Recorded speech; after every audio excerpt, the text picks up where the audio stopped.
จะเป็นนอนลูกแง่6 7ตา7 เซน15 ศอกนอน6 กับ7 15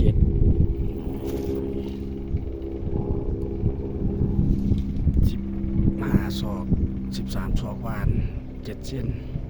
เอ็นเบอร์40อันนี้จะเป็นพี13 เซน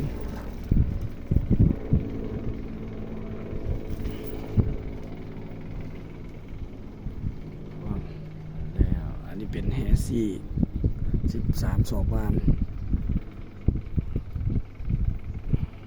เอ็นปนได้ความสูงเห็นไหม